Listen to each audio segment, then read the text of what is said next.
Padre Cláudio, bem-vindo mais uma vez entre nós. Muito obrigado, grato pelo convite. Já estamos na metade da nossa jornada bíblica. Familiarizados, né, com o texto, né, quem nos acompanha também, então prosseguimos hoje, com certeza com maior profundidade também. Com certeza o senhor já pôde nos colocar, né, dentro do terreno do Evangelho de São Marcos, já colocou algumas sementes, vai colocar outras e, claro, depois a gente vai cultivando essas sementes para transmiti-las.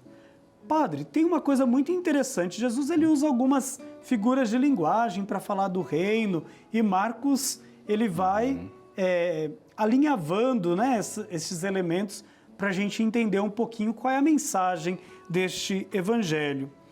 Mas ele usa aí a figura da criança. Como a gente pode usar, aplicar nesta figura da criança para aqueles que já são adultos como uma condição para se entrar no reino de Deus? Isso. Então, a primeira coisa que nós temos que compreender que na época antiga, na época de Jesus, sobretudo algumas classes não eram, né, algumas pessoas não eram muito consideradas, né? As crianças, as mulheres, viúvas, né? Ou pessoas de forma social desqualificadas ou pessoas doentes, elas não eram muito bem, né, quistas. A criança, na verdade, ela começava a ter valor a partir dos 12 anos, quando ela começava a estudar a Torá, né? Então ela começava a ter a idade da razão. E a idade da razão é que lhe dava a possibilidade, então, de praticar, né, a vontade de Deus. Mas Jesus inverte a questão.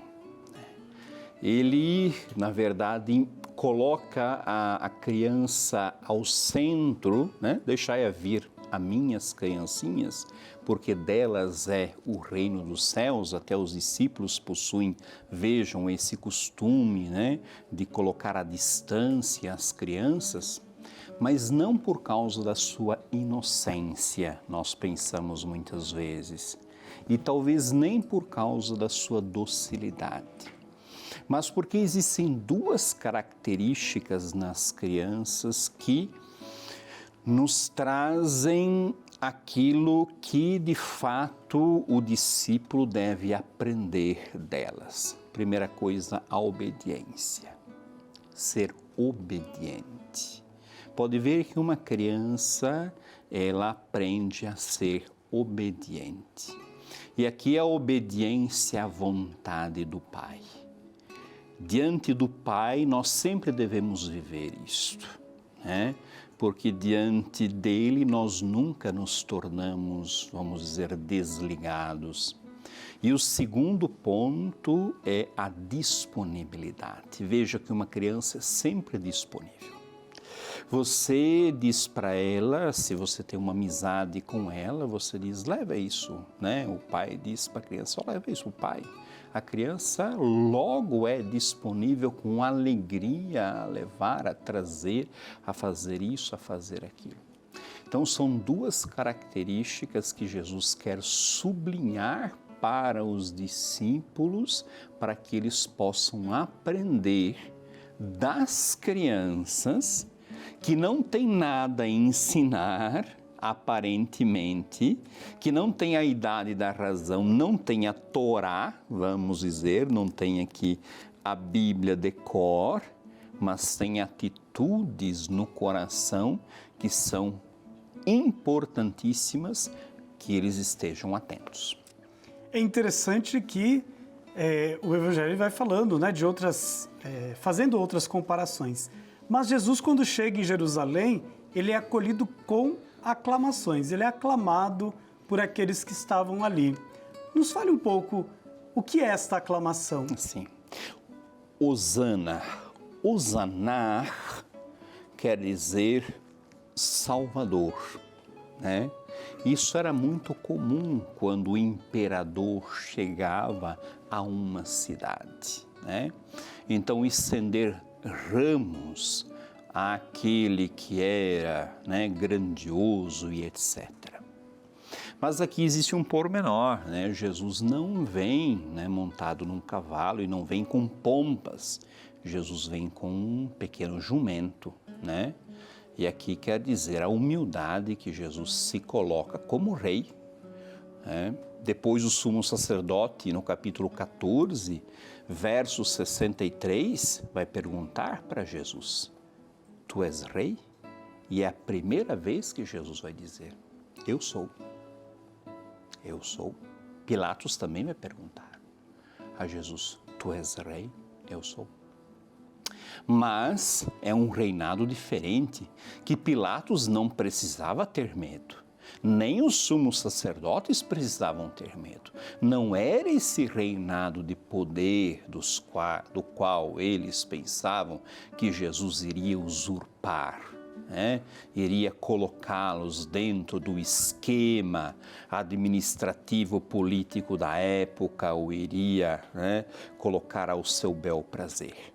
O reinado é a construção da pessoa, não é um domínio para Jesus, é um serviço, né? Então as pessoas, né, elas acolhem Jesus como Salvador. E eu acredito que aquelas pessoas que estavam lá, muita gente diz, bem, foram essas que aclamaram e que crucificaram.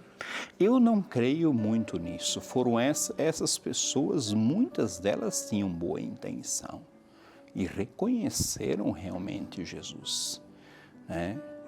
E bendito aquele que vem em nome do Senhor, né? É um dos salmos, creio que seja o Salmo 145, que de fato, né, traz, aliás, complementa, né, esta salvação. E aqui você pode perceber, né, que não é um hosana que se prolonga ao imperador, mas é um hosana que se prolonga de fato ao Senhor. E aqui é uma profissão de fé, Kyrios, né? Senhor é Kyrios, né? Ou Hayar, né? Ou Yahvé, né? Ou seja, Senhor, né? Ao Senhor. Então, vejam como Jesus entra de fato em Jerusalém como sendo esse rei servidor.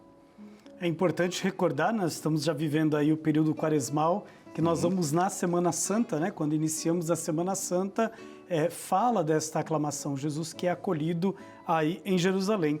Mas o Evangelho também fala de vigilância, vigiar nos últimos dias. O que nós podemos tirar desta vigilância, Padre? Historicamente, né, claro que o Evangelho ele nasceu num período muito conturbado, nos anos 65 a 70, quando os romanos tomaram a Palestina, enfim, destruíram Jerusalém.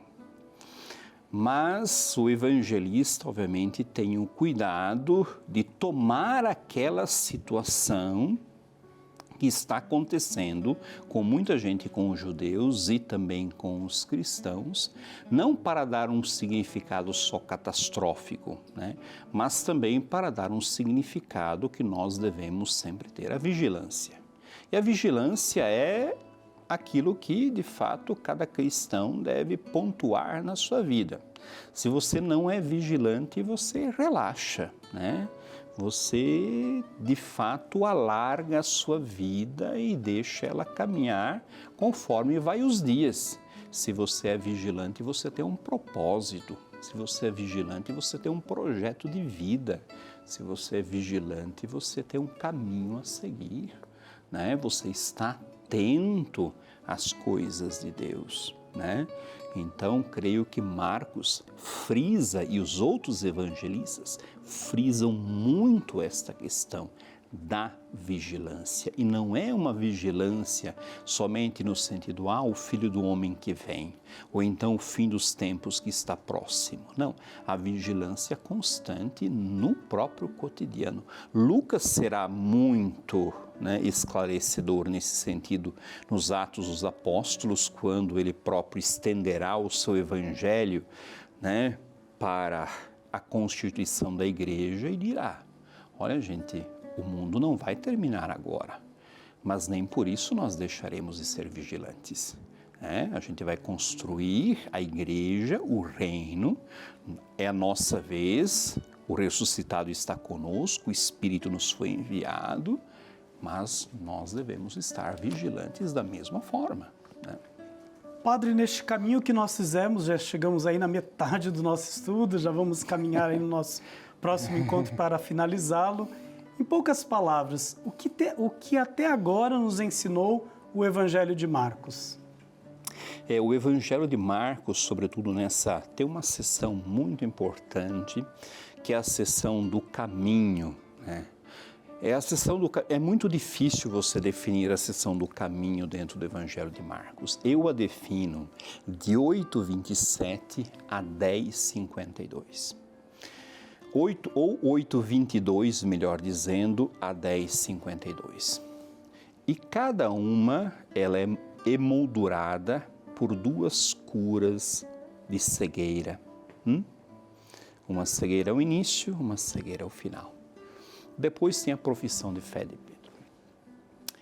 Jesus, na verdade, ensina, né? Ele, através tanto de ações, a maioria são ações, só no capítulo 4 que ele vai falar sobre o sermão das parábolas, né? Mas a dificuldade dos discípulos de se desligar de um tipo de messianismo. Não é que eles não creem no Messias, não é que eles não creem num Cristo, mas é um Cristo como lhes foi ensinado desde criança. Um Cristo aliado ao poder, aliado à restauração de Israel, né? Assim como nós temos muitas vezes nas profecias de Isaías, sobretudo, né? Alegra-te, Sião, um dia, né? Deus virá sobre ti, te resgatará, te fará maior entre as nações, a ti acorrerão todas as gentes. Tá, isso tem o seu contexto, não está errado, mas tem um contexto. Mas Jesus não quer colocar esse tipo de messianismo. O messianismo de Jesus está em função do serviço, do amor, da disponibilidade, da dignidade da própria pessoa. E aqui você vê que temos 2 episódios de cegueira, tanto no começo como ao final. Quer dizer, essas cegueiras, elas são episódios dirigidos, exemplos aos discípulos de Jesus, que eles não conseguem de fato enxergar a verdade. Tanto que Pedro, né, terá grande dificuldade, nós ainda falaremos sobre isto. Negará Jesus 3 vezes, isso tem um significado muitíssimo importante dentro do Evangelho segundo Marcos. 3 não quer dizer perfeição, né? A gente não pode trabalhar tudo com numerologia dentro do Evangelho. Tem um significado bastante importante. Os discípulos terão grande dificuldade, tanto que por 3 vezes eles cairão em sono. Não porque é noite, mas por que você cai em sono quando você está, por exemplo, de dia em algum lugar, mesmo que você tenha dormido uma noite inteira, você cai em sono porque lhe falta o interesse, lhe falta o engajamento, o envolvimento. Então Marcos, ele não pinta os apóstolos de forma tão positiva ao início. Depois da ressurreição, sim. Aí eles serão resgatados e aí sim receberão o Espírito e aí eles prosseguirão o seu caminho com a força do Espírito. Que bom! Na próxima semana nós vamos encerrar o nosso estudo. Agradecemos ao Padre Cláudio por este estudo. Obrigado. E faremos um pequeno intervalo aqui no nosso programa